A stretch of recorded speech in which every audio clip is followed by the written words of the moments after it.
কৃষ্ণবাবু, আপনাকে হারতেই হবে, কারণ আপনি এর পরে তো কয়েক বছর জেলেই থাকবেন। গত বছর আয়কর হানা হয়েছিল, কেন হয়েছিল আমি জানি না। কি কি পাওয়া গেছে জানেন? ছবিতে দেখেননি?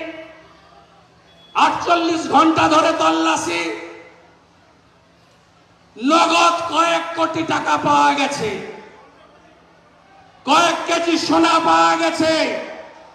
একটা তেলের ব্যবসা আছে, 10 বছর ধরে ইনকাম ট্যাক্স দেয়নি।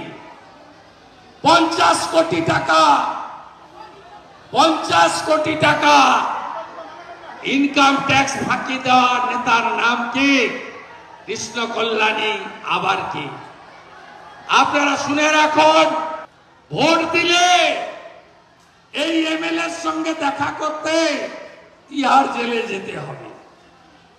ইনকাম ট্যাক্স দপ্তর লিখেছে এনফোর্সমেন্ট ডাইরেক্টরেটকে, কৃষ্ণ কল্যাণী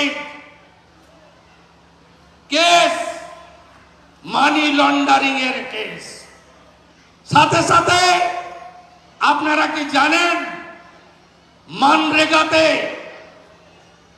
কল্যাণী অ্যাগ্রো ফার্ম কি দিয়েছে জানেন?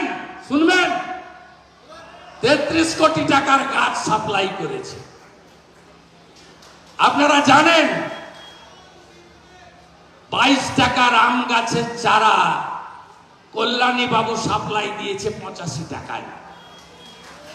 আপনারা জানেন, 40 টাকার নারকল গাছের চারা কল্যাণী বাবু সাপ্লাই দিয়েছে 250 টাকা করে। আপনাদের ভাঙিয়ে ব্যবসা করতে চায়, ব্যবসাটা বাড়াতে চায়। আর মানস পঞ্চায়েতে ছিল, তা সে আপনাদের কর্মী হিসেবে থাকতে চায়। ভারতীয় জনতা পার্টির কথাই চলবে, বিজেপিতে ব্যক্তিবাদ চলে না। আমাদের সাংসদও দেখবেন, তার এমপি ল্যাড বলুন, তার উন্নয়ন বলুন, আপনাদের কথাই করবে।